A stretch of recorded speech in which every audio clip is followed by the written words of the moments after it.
ठीक है, बहुत मस्त टॉपिक अभी आ गया है, डॉट प्रोडक्ट और स्केलर प्रोडक्ट।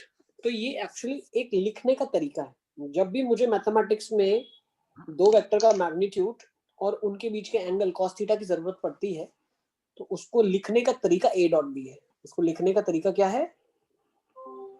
ए डॉट बी है। तो ए डॉट बी का मतलब क्या होता है? A dot B is nothing but A vector B vector cos theta and this is nothing but magnitude of B.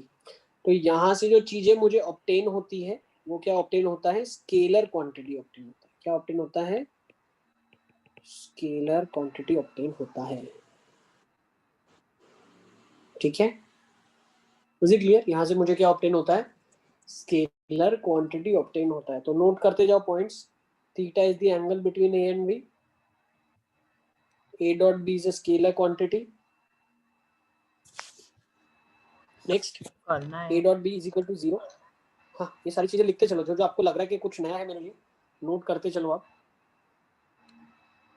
सही है, मतलब एक्चुअली पढ़ा ही है, मतलब फिजिक्स में हो जाता है। हाँ, पढ़ा है तो फिर हम थोड़ा जल्दी जल्दी चल सकते हैं। अच्छा, ये पाई को थोड़ा सा इक्वल भी कर दो, ठीक है ना? यहाँ पे इक्वल टू पाई भी होना चाहिए। ओके, ठीक है। Next, A B is a scalar quantity. A dot B is equal to 0 का मतलब क्या होता है? ध्यान से समझना। या तो ए वेक्टर 0 हो जाए भाई, ए वेक्टर बी का मैग्नीट्यूड और उनके बीच का एंगल। भाई ए डॉट बी का मतलब क्या है? ए का मैग्नीट्यूड, बी का मैग्नीट्यूड और उनके बीच का एंगल। तो ये तो एक क्वांटिटी है विच इज मैग्नीट्यूड वाली क्वांटिटी, तो इसके अंदर कोई डायरेक्शन इन्वॉल्व नहीं है, इसीलिए ये स्केलर क्वांटिटी कही जाती है। अच्छा, A dot B equal to 0 का मतलब क्या है? या तो ए वेक्टर 0 हो जाए मैग्नीट्यूड में, या बी वेक्टर 0 हो जाए मैग्नीट्यूड में, या cos थीटा 0 हो जाए। cos थीटा इक्वल टू 0 का मतलब क्या है? थीटा पाई बाई 2 हो जाए। क्या मैं बोल सकता हूँ इसका मतलब क्या है? या ए वेक्टर का मैग्नीट्यूड 0 हो, या बी वेक्टर का मैग्नीट्यूड 0 हो, या ए और बी के बीच में 90 डिग्रीज का एंगल हो। इसका मतलब क्या है? ए और बी परपेंडिकुलर वेक्टर हो। अच्छा, ए डॉट बी की मैक्सिमम वैल्यू क्या हो जाएगी? ए बी के बराबर, क्योंकि cos थीटा की ज्यादा से ज्यादा वैल्यू 1 हो सकती है। ए बी की मिनिमम वैल्यू क्या हो जाएगी? माइनस ए बी, जब दोनों का डायरेक्शन अपोजिट होगा एक दूसरे के। Yes. Next, thus if a and b, thus if a dot b is negative, अगर a dot b नेगेटिव है, इसका मतलब मैं बोल सकता हूँ a और b के बीच में एंगल क्या होगा? ऑब्ट्यूज एंगल होगा। नोट कर लो इसको, ठीक है ना? क्यों ऑब्ट्यूज होगा? cos थीटा नेगेटिव होता है 90 to 180 के बीच में। Okay, yes yes sir. चलिए आगे चल सकते हैं। हाँ, देखो, जितना आपको पता होगा। नहीं लिखेंगे तो चलेगा ना? हाँ, नहीं लिखोगे चलेगा, लेकिन फिर मुझसे इसमें से क्वेश्चन में पूछना कि तरह ऐसा कहाँ पे लिखा है आपने, ठीक है ना? तो देख लो कुछ तुम्हें अगर नहीं आता है, 6 वाले लिख लो। फिर जो जो तुम्हें नहीं आता है, जो तुम्हें लगता है कि मैं फर्स्ट टाइम देख रहा हूँ, वो सब नोट डाउन कर लो आप,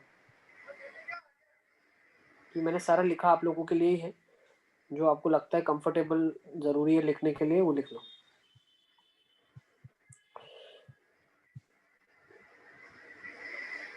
नहीं सर, कुछ भी लिखना है। ओके, चलिए लेट्स फर्दर मूव ऑन, आगे चलते हैं। Algebra of dot product. तो डॉट प्रोडक्ट में जो अलजेब्रा होगा उसको हम अंडरस्टैंड करते हैं। So let's understand what is A dot B. A dot B is nothing but A B cos theta, angle between them same is B dot A. तो A dot B dot A के बराबर होता है। Next, A dot K B, K is a constant, तो वो के को हम बाहर लेके जा सकते हैं ए डॉट बी के। सेम अगर ये ए के साथ है तो भी बाहर लेके जा सकता है। मतलब 2 times A vector dot B vector को मैं लिख सकता हूँ 2 taken out times A dot B. ठीक है, क्योंकि बात क्या हो रही है? मैग्नीट्यूड की बात हो रही है। तो 2 ए का मैग्नीट्यूड, बी का मैग्नीट्यूड और cos थीटा, ए और बी के बीच में जो एंगल है वही। First property done, second done. Third property, a dot b plus c can be written as a dot b plus a dot c। Fourth important है, आ जाओ। फोर्थ में क्या इंपॉर्टेंट है? बहुत ज्यादा ध्यान से समझो आप। फोर्थ में इंपॉर्टेंट ये है कि a dot b equal to a dot c लिखा है, ठीक है? a dot b equal to a dot c लिखा है। तो मैं अगर लेफ्ट हैंड साइड ले जाऊं इसको, तो ये क्या हो जाएगा? a dot b minus a dot c is equal to 0। a आ जाएगा बाहर, तो ये हो जाएगा a dot b minus c is equal to 0।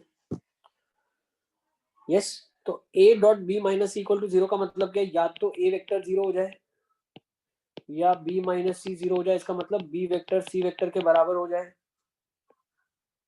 a vector 0 हो जाए, b वेक्टर c के बराबर हो जाए। b c के बराबर हो गया वेक्टर तो मैग्नीट्यूड भी बराबर हो जाएगा। a वेक्टर 0 मतलब उसका मैग्नीट्यूड भी 0 होगा। नेक्स्ट, या a dot some other vector, let's say ये k वेक्टर है, तो a vector dot k vector 0 होगा। इसका मतलब क्या है? a is perpendicular to k, मतलब a is perpendicular to b minus C. तो ये तीन कंक्लूजन हम ड्रॉ करते हैं कि अगर मेरा a डॉट b माइनस सी 0 है तो या तो a वेक्टर 0 होगा या b c के बराबर होगा या a perpendicular to b minus C होगा। नोट कर लो इसको।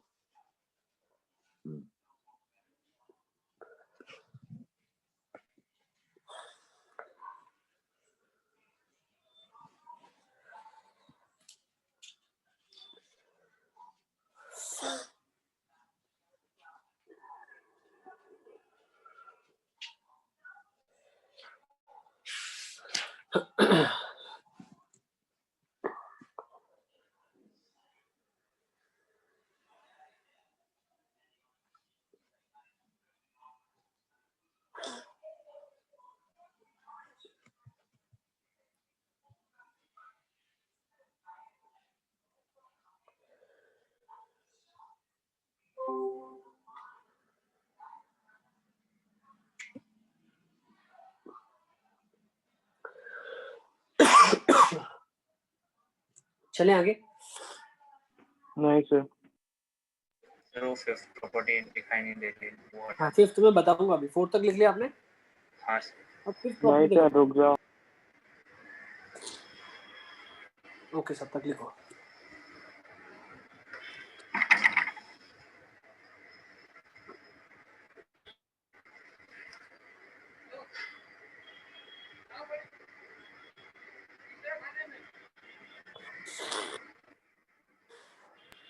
हाँ सर, 4 तक हो गया। Okay, now fifth, let's C fifth. Fifth property क्या बोल रही है? अगर एक वेक्टर को आप उसी के साथ डॉट करते हो तो ये क्या हो जाएगा? a dot a will be nothing but a का मैग्नीट्यूड फिर a का मैग्नीट्यूड cos ऑफ 0 डिग्रीज। तो ये क्या हो जाएगा? a वेक्टर का स्क्वायर हो जाएगा। तो a dot a becomes a vector का स्क्वायर। ठीक है, तो ये कहाँ पे काम आता है पता है आपको? ये काम आता है किसी भी वेक्टर का मैग्नीट्यूड निकालने के लिए। तो अगर आपको किसी वेक्टर का मैग्नीट्यूड निकालना है तो उसको उसी के साथ डॉट कर देंगे आप। Is it sir clear? उसको बचने के लिए क्या करने के लिए? स्क्वायर रूट आएगा, मतलब वो नहीं है इसीलिए करेंगे। नहीं नहीं नहीं, जैसे आपको मान लो a प्लस बी का मैग्नीट्यूड बोला निकालने के लिए, find out the magnitude of a plus B vector. इसका मैग्नीट्यूड निकालने के लिए बोला, तो इसका मैग्नीट्यूड आप कैसे निकालते हैं वेक्टर का? ये निकलता है a plus B vector dot a plus B vector equals to A vector plus B vector का होल स्क्वायर cos 0। बिल्कुल नहीं नहीं नहीं, ये क्या हो जाएगा? a डॉट ए, देखो कैसे निकलेगा? a dot A plus a dot B plus b dot A plus b dot B, ये a प्लस बी के मैग्नीट्यूड का स्क्वायर होगा। सर पर ऐसा नहीं, A vector plus B vector कोई के वेक्टर है तो K vector dot K vector equals to K dot K cos 0। हाँ, तो a plus B dot A plus B करना पड़ेगा आपको। किसी का भी मैग्नीट्यूड निकालने के लिए हम क्या करेंगे? उसी को उसी के साथ डॉट करेंगे। तो अगर आप a प्लस बी का स्क्वायर करते हो इसका मतलब आप a प्लस बी को a प्लस बी के साथ ही डॉट प्रोडक्ट कर रहे हो। हाँ सर। ठीक है, ऐसा नहीं कर हाँ सकते a square plus B square plus 2ab।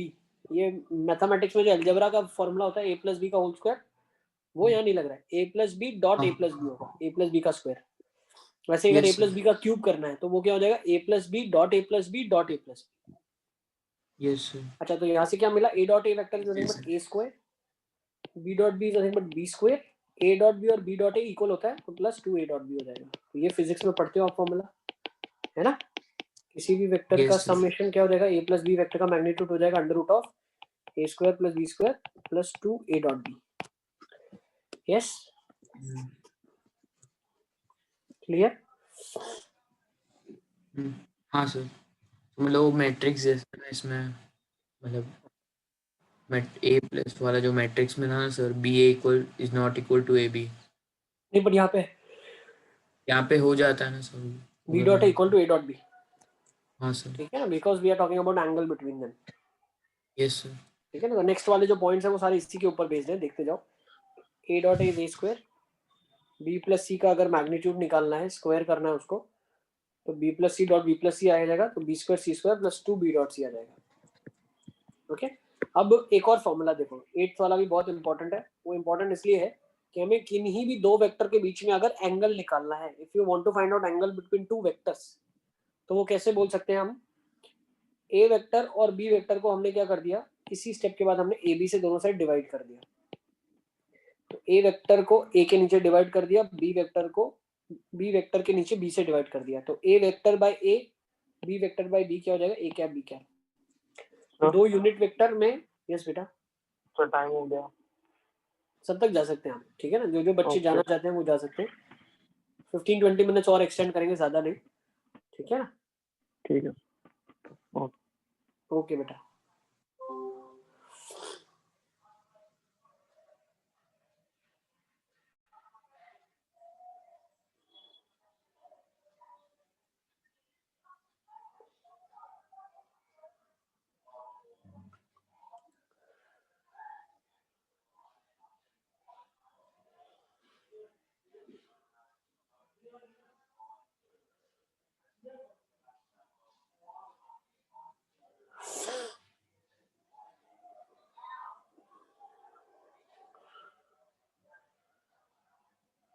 Okay next, ठीक है ना। तो ये जो रिजल्ट है 8th वाला, वो यूजफुल है हमें दो वेक्टर के बीच के एंगल के लिए। तो थीटा क्या आ जाएगा, cos inverse a cap dot b cap. Sir hello yes बेटा, sir, cap dot B cap है या A cap into B cap है? a cap dot b cap. ठीक है सर। अरे हमने तो ठीक है, यस सर, सर 2 मिनट लिख लो बेटा।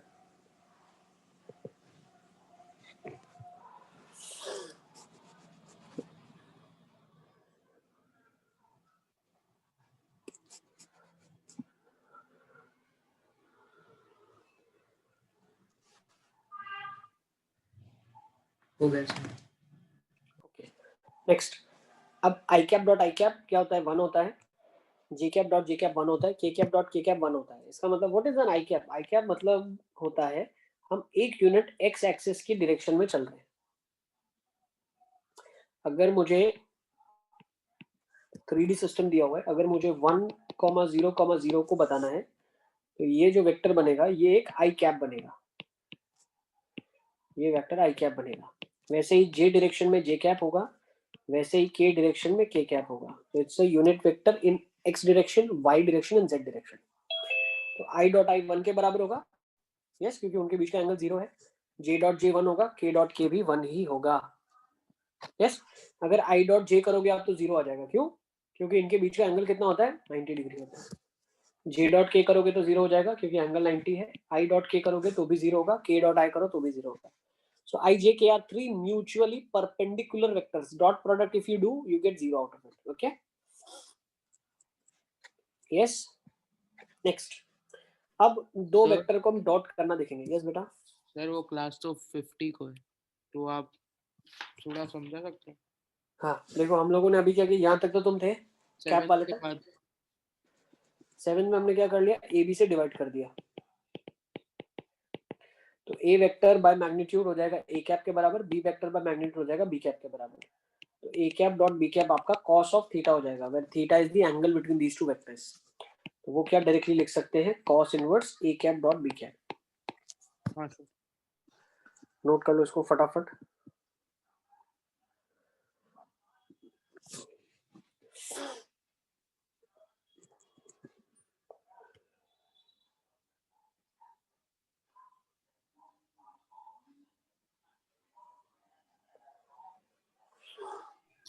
सर कर दे। ओके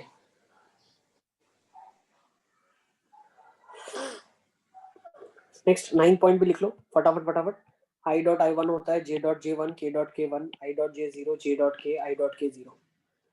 क्यों 0 होता है, इनके बीच में एंगल 90 डिग्री होता है। आई कैप जे कैप के कैप ये तीनों म्यूचुअली परपेंडिकुलर वेक्टर्स हैं। ये आई कैप होता है, ठीक है ना, ये आपका जे कैप आ जाएगा इधर, और ये वाला आपका के कैप आ जाएगा इधर, इनके बीच में 90 डिग्रीज होता है।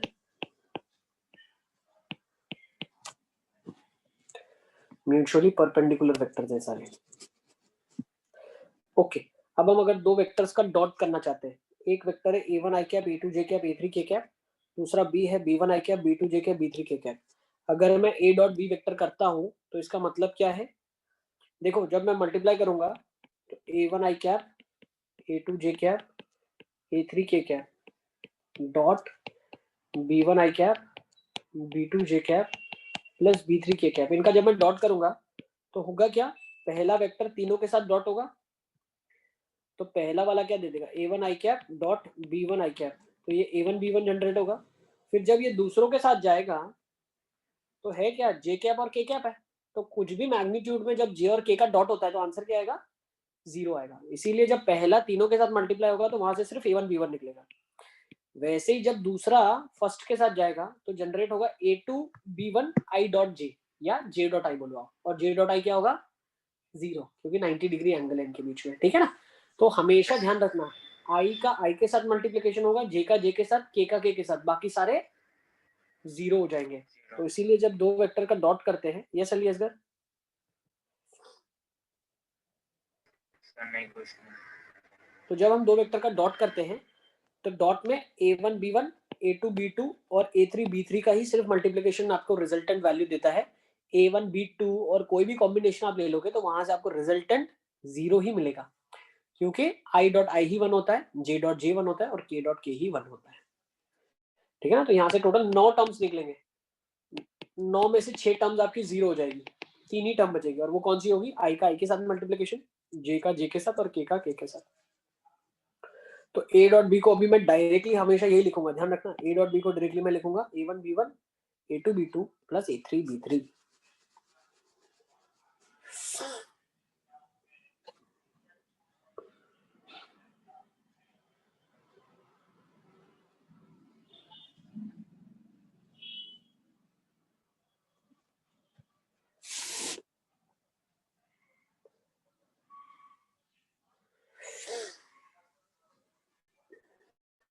सर लिख लिया।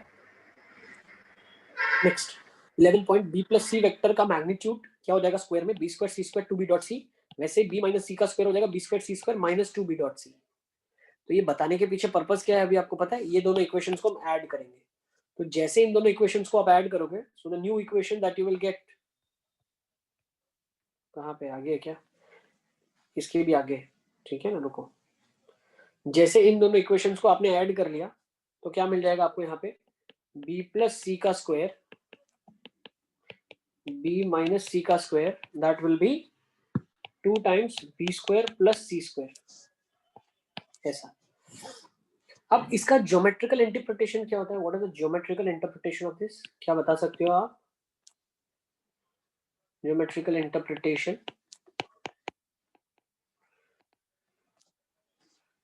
ठीक है ना, b प्लस c का स्क्वायर और b माइनस c का स्क्वायर, इसका ज्योमेट्रिकल इंटरप्रिटेशन क्या है?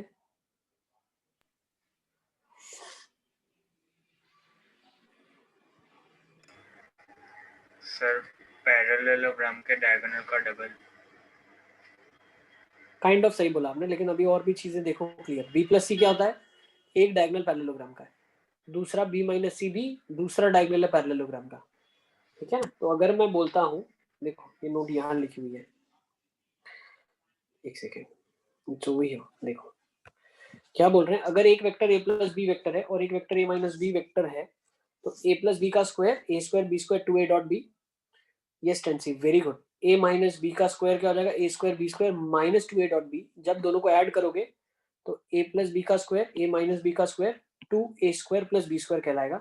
इसका मतलब ये है कि sum of the squares of the diagonals is equal to the sum of the squares of the sides of the parallelogram. a का स्क्वायर और a का स्क्वायर, इसी वजह से 2a स्क्वायर आ गया, b का स्क्वायर और b का स्क्वायर 2b स्क्वायर आ गया, and that is nothing but square का sum of squares of the length of the diagonals. a plus B एक डायगोनल होगा पैरेललोग्राम का और a माइनस बी एक और डायगोनल होगा। तो नोट कर लें इसको आप, a प्लस बी का square plus a minus B का square is 2a square plus b square. Yes ठीक है ना, इसको नोट कर लो।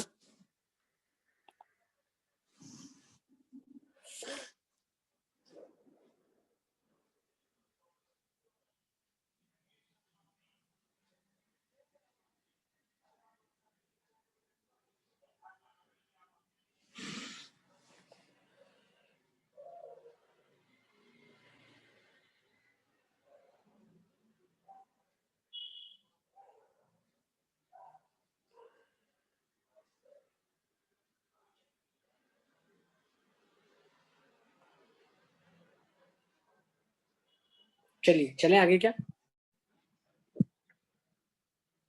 So 30 seconds. ओके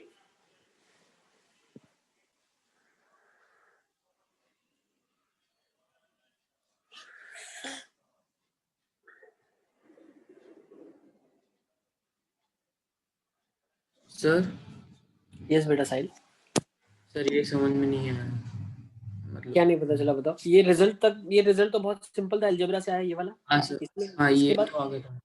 ठीक है ना। अब हाँ, देखो a प्लस बी एक डायगोनल होता है, पैरेललोग्राम का एक डायगोनल होता है ना a प्लस बी, हाँ सर, तो ये डायगोनल 1 मान लो। a माइनस बी दूसरा डायगोनल होता है ये वाला, तो हाँ डायगोनल सर, 2 मान लो। तो d1 square plus d2 square is equal to, मान लो ये सम ऑफ अपोजिट साइड्स है, तो ये क्या हो जाएगा a square plus B square का 2 टाइम्स। क्यों? a स्क्वायर 2 बार आएगा, b स्क्वायर 2 बार आएगा। सर तो वो आपने लिखा उसमें वो twice the sum of squares of sides of parallelogram आएगा ना? नहीं सम ऑफ द पैरेललोग्राम की तो 4 साइड होती है ना, तो आप 2 टाइम्स ऐसा लिखो या ऐसा लिखो सिर्फ a स्क्वायर प्लस a अच्छा स्क्वायर मतलब प्लस b स्क्वायर, समझे कि नहीं? हाँ हाँ ये सर, साइड्स ऑफ पैरेललोग्राम हुआ, सम ऑफ साइड्स ये हुआ। हाँ सर, सर वो मैं एडजेसेंट साइड्स का ट्वाइस बोल रहा हूँ। हाँ आप ऐसा बोल सकते हो, अपोजिट साइड का sum of the squares of the adjacent, opposite side का ट्वाइस। हाँ सर, हाँ adjacent not opposite, sorry adjacent sides, बिल्कुल हाँ सर, वैसा भी आप बोल सकते हो। ठीक है चलो अब इसको फर्दर ऑन कैरी फॉरवर्ड करते हैं, इसी कॉन्सेप्ट को और थोड़ा आगे ले जाते हैं। अगर अगर ये देखो दो डायगोनल बन गए पैरेललोग्राम के, एक a प्लस बी बना और एक माइनस बी बना, अगर डायगोनल का लेंथ बराबर होगा, इक्वल हो गया, तो वो वेक्टर, तो वो कौन सा फिगर कहलाता है आपको पता है? अगर पैरेललोग्राम के Rectangle. डायगोनल्स इक्वल हो जाए तो रेक्टेंगल कहलाता है ना। तो ये हम वेक्टर से प्रूव कर सकते हैं। देखो if I say that a plus b का magnitude is equal to a minus b, तो I can square on both sides. So a plus b का square will be equal to a minus b का square, and a plus b का square हो जाएगा a square plus b square plus 2a dot b, और a minus b का square हो जाएगा a square plus b square minus 2a dot b। a square cut हो गया, b square cut हो गया, 4a dot b 0 के बराबर हो गया, तो a b के परपेंडिकुलर हो गया। This is all by algebra. हमने अलजेब्रा कर लिया वेक्टर्स का और हमने फाइंड आउट कर लिया कि a डॉट b 0 है। This implies a is perpendicular to b। अब a अगर b के परपेंडिकुलर है तो डायगोनल ऑफ पैरेललोग्राम इक्वल होंगे और वो रेक्टेंगल कहलाएगा। Is it clear? Yes sir,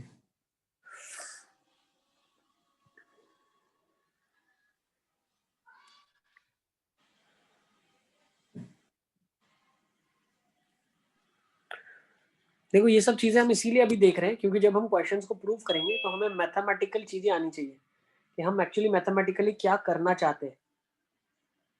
ठीक है, जैसे कि यहाँ पे अगर आप देखो हमने पाइथागोरस थ्योरम लगाया, तो रेक्टेंगल है तो डेफिनेटली ऐसा फिगर बनेगा जिसमें ये a वेक्टर हो गया, ये b वेक्टर हो गया, और मैं इसको ऐसा बोल सकता हूँ कि a प्लस बी वेक्टर बोल दूं। ठीक है ना? यस ऐसा बनाना पड़ेगा। एक सेकंड, ये a माइनस बी माइनस ए बन जाएगा, ये आपका b वेक्टर माइनस ए वेक्टर, या ऐसा बना लो मैं a वेक्टर, डायरेक्शन, तो यहाँ से b वेक्टर बना लूं और ये a प्लस बी वेक्टर बना लूं। ठीक है ना? तो जब अगर इसका मैग्नीट्यूड इन दोनों के बराबर होगा, पाइथागोरस लगाने के लिए a प्लस बी का square is equal to a square plus B square, तो उस केसेस में हम क्या बोल सकते हैं? 90 डिग्री बनेगा, मतलब रेक्टेंगल बनेगा। तो वो भी हम यहाँ से प्रूव कर सकते हैं। देखो a प्लस बी का square is equal to a square plus B square, और a प्लस बी का स्क्वायर हो जाएगा a square B square 2a dot B, तो a square B square cut गया, a डॉट बी 0 हो गया, मतलब a b के परपेंडिकुलर हो गया। तो इसको भी नोट कर लें आप। ऐसे भी बोल सकते हैं, ठीक है। सर मतलब दोनों में से कोई एक गिवन कंडीशन हो तो दूसरी प्रूव हो जाएगी ना, मतलब अगर हाँ, अगर बोला हुआ length of the vectors, length of diagonals equal है तो आप प्रूव कर सकते हो कि वो रेक्टेंगल होगा। 90 अगर डिग्री पाइथागोरस थ्योरम सेटिस्फाई हो रहा है तो भी आप प्रूव कर सकते हो रेक्टेंगल होगा, और सर 90 डिग्री दिया हो तो तो भी आप डायगोनल्स का प्रूव कर सकते हो, तो भी आप प्रूव कर सकते हो। Yes sir.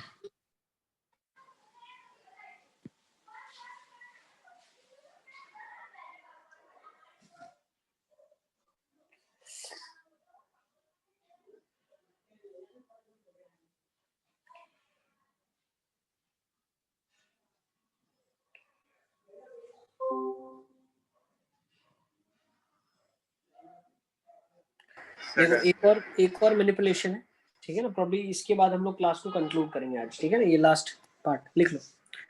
अगर उन्हीं दो इक्वेशंस को मैं ऐड करने की जगह पे सबट्रैक्ट कर लूं, सो a प्लस बी का square minus a minus B का square will be 4 times a dot B. तो यहाँ से हम क्या बोल सकते हैं कि a dot B will be equal to 1/4 of a plus B का square minus a minus B का स्क्वायर। नोट कर लो इसको।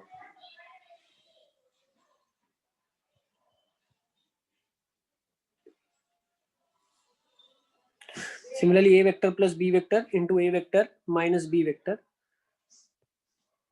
ठीक है ना, यहाँ पे आपका डॉट किया हुआ है, dot a plus b vector dot a minus b vector will be a square minus b vector, a square minus b square, ठीक है। Next a plus b plus c का स्क्वायर क्या हो जाएगा, a plus b plus c का dot इसी के साथ,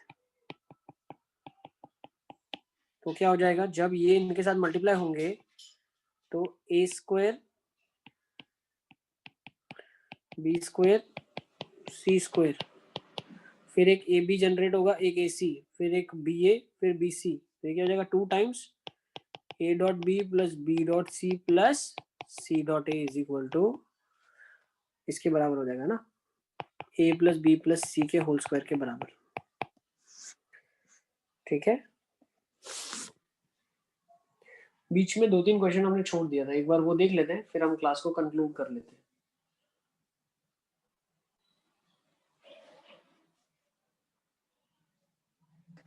यस सर। चलो, तो 2 क्वेश्चन शायद हमने छोड़ा था पीछे। एक क्वेश्चन ये है, बहुत आसान सा क्वेश्चन है, बेसिक क्वेश्चन।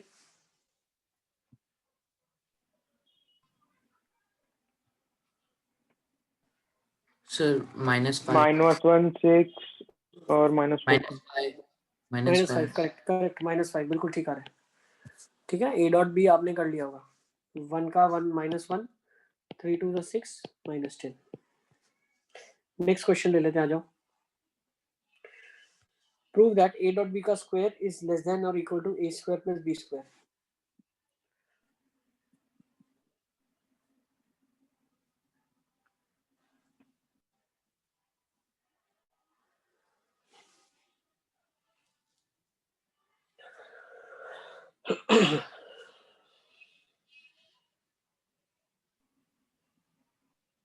हाँ सर सर, लेफ्ट साइड पे cos स्क्वायर थीटा आ जाएगा, है ना, तो या तो 1 होगा या फिर 1 यस। से बड़ा।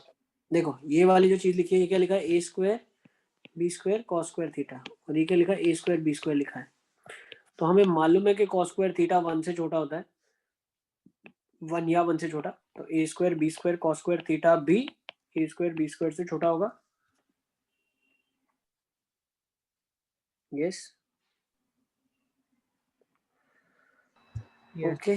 तो यहाँ से हम बोल सकते हैं a डॉट बी का जो स्क्वायर होगा वो a स्क्वायर b स्क्वायर से छोटा होगा, इजी, सर छोटा या इक्वल?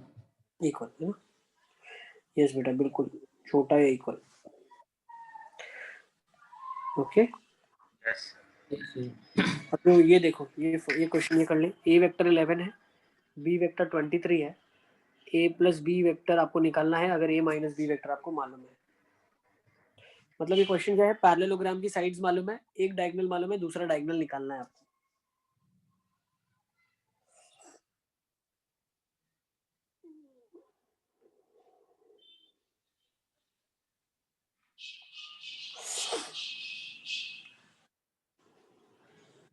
सर इसको वो under root A square plus B square plus 2ab cos theta वाले से करेंगे क्या?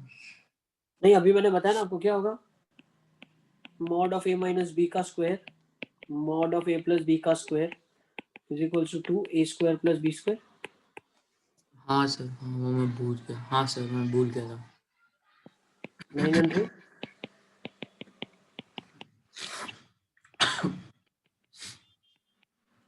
यस। यस ये सर। कितना आ रहा है आपके पास?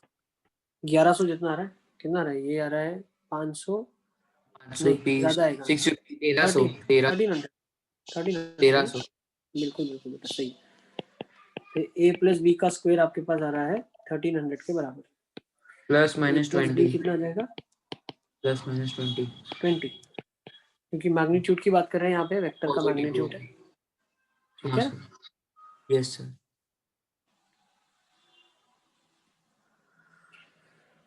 ठीक है, तो बस आज की क्लास को यहीं पे कंक्लूड करते हैं। Sir hello. नेक्स्ट टाइम हम लोग इधर से शुरू करेंगे, इस क्वेश्चन से, ठीक है ना, पेज नंबर 163।